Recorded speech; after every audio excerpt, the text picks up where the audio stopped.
This YouTube channel does not promote any violent, harmful, or illegal activities. All content provided by this channel is meant for an educational purpose only.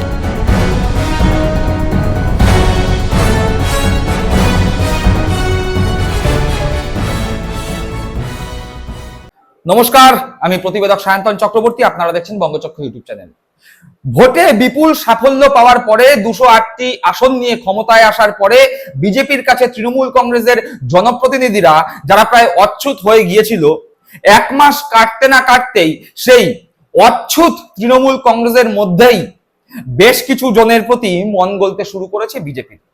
কেন বলছি একথা? তার কারণ বিজেপির রাজ্য সভাপতি শ্রমিক ভট্টাচার্য সহ বিজেপির একাধিক নেতৃত্বরা বলে দিয়েছিলেন যে তৃণমূল কংগ্রেসের জন্য দলের দরজা বন্ধ।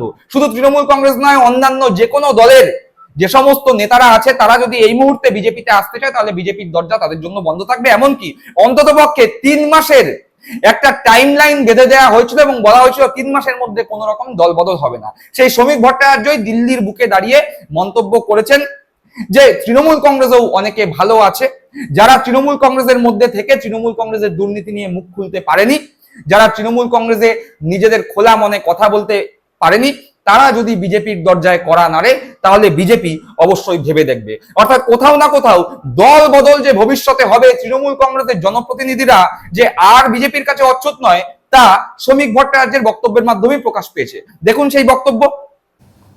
দরজার ভিতরে অনেকেই অবনীকে খুঁজে বেড়াচ্ছে, করা যাবে। কেউ যদি আসতে চায় তো সেটা নিয়ে দল চিন্তা ভাবনা করবে, কিন্তু এখন নয়।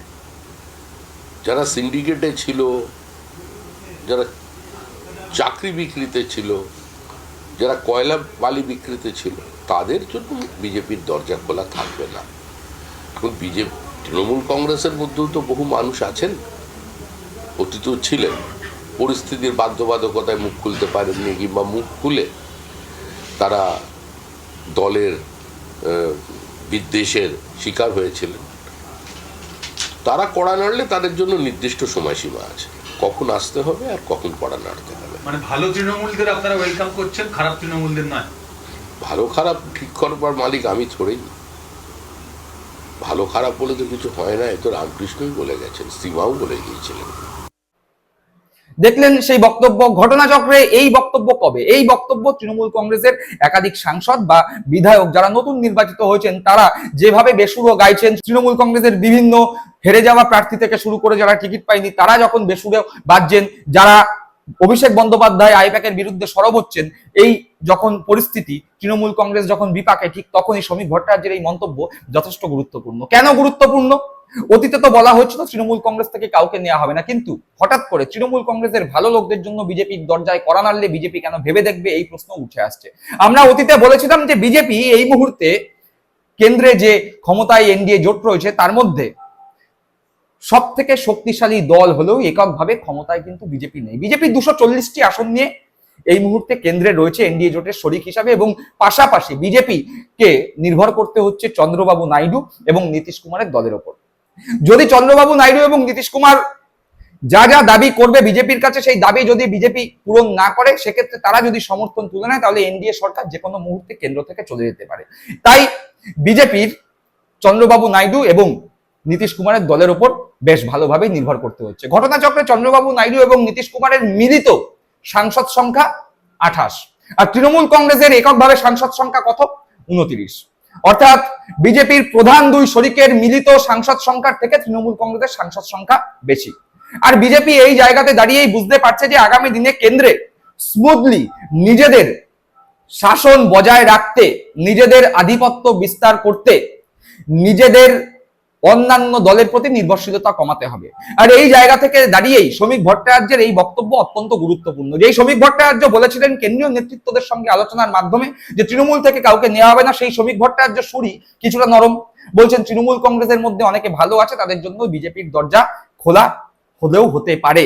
কেন এই বক্তব্য? তার পিছনে কিন্তু অনেক কটা কারণ আছে।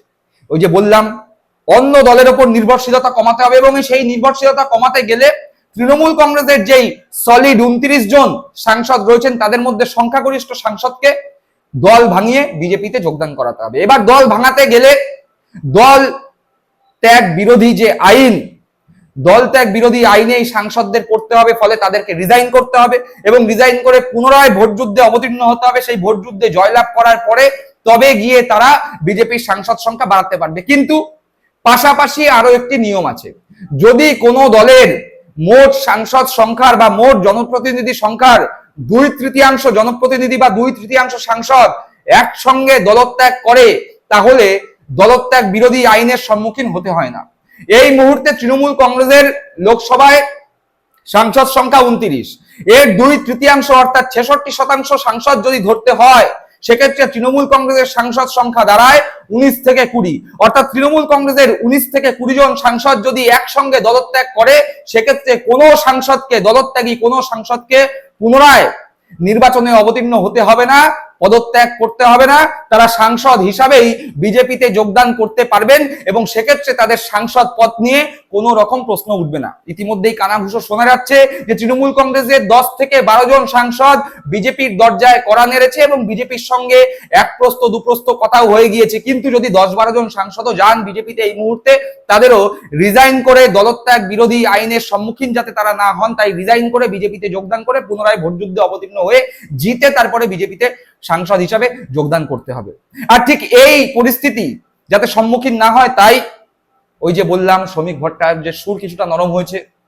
অন্য দলের প্রতি বা অন্য দলগুলোর প্রতি বিজেপির নির্ভরশীলতা কমাতে পাঞ্জাবে যেভাবে আপের 6 থেকে 7 জন সাংসদকে বিজেপিতে যোগদান করানোর একটা প্রক্রিয়া আমরা দেখতে পেলাম, ঠিক একই প্রক্রিয়ায় বাংলায় তৃণমূল কংগ্রেসের 29 জন সাংসদের মধ্যে 66% সাংসদ বা 2/3 সাংসদ অর্থাৎ 19 থেকে 20 জন সাংসদকে আগামী দিনে বিজেপিতে যোগদান করতে দেখলেও অবাক হওয়ার কিছু নেই। এবার ঘটনা হচ্ছে, এই যে 20 জন বা 19 জন সাংসদ বিজেপিতে যোগদান করতে পারেন বলে খবর, তার মধ্যে অধিকাংশই মমতা বন্দ্যোপাধ্যায় আর অভিষেক বন্দ্যোপাধ্যায় ঘনিষ্ঠ। আর এই সিঁদুরে মেঘ দেখতে পেয়ে মমতা বন্দ্যোপাধ্যায় ইতিমধ্যেই দলের রাশ নিজের হাতে নিয়েছেন এবং তিনি বলে দিয়েছেন যে ঈদের পরে তিনি নিজে মাঠে নামবেন এবং ইস্যু হবে হকার উচ্ছেদ বিরোধী আন্দোলন। এবং সেই আন্দোলনকে কেন্দ্র করে মমতা বন্দ্যোপাধ্যায় রাস্তায় নামলে কোন কোন সাংসদ কোন কোন বিধায়ক তার পাশে থাকে সেটাই হবে দেখার। তার কারণ মমতা বন্দ্যোপাধ্যায় রাস্তায় নামলে তার পাশে যে সমস্ত সাংসদ বা বিধায়কদের দেখা যাবে, ধরে নেওয়া যায় তার 70% থেকে 75% সাংসদ তৃণমূল কংগ্রেসেই থাকবে, তৃণমূল কংগ্রেসে মমতা বন্দ্যোপাধ্যায়ের নেতৃত্বেই দল করবে। আর মমতা বন্দ্যোপাধ্যায় ইতিমধ্যেই বলে দিয়েছেন যাদের চলে যাক তারা চলে যাক। তাই মমতা বন্দ্যোপাধ্যায় নিশ্চয়ই বুঝতে পেরে গিয়েছেন কারা কারা বিজেপির সঙ্গে তলায় তলায় যোগাযোগ করছে এবং কাদের মনে দলত্যাগের ইচ্ছা দেখা দিচ্ছে। তাই মমতা বন্দ্যোপাধ্যায়ের যারা যারা চলে যেতে চায় তারা তারা চলে যাক, সেই বক্তব্য এই পরিস্থিতিতে দাঁড়িয়ে বেশ গুরুত্বপূর্ণ। দর্শক বন্ধুরা, আপনারা কি মনে করছেন কোন কোন সাংসদ এই মুহূর্তে তৃণমূলের মধ্যে শ্বাসকষ্টে ভুগছে? কমেন্ট বক্সে অবশ্যই কমেন্ট করে জানাবেন। সকলে ভালো থাকবেন, সুস্থ থাকবেন। জয় হিন্দ, বন্দে মাতরম।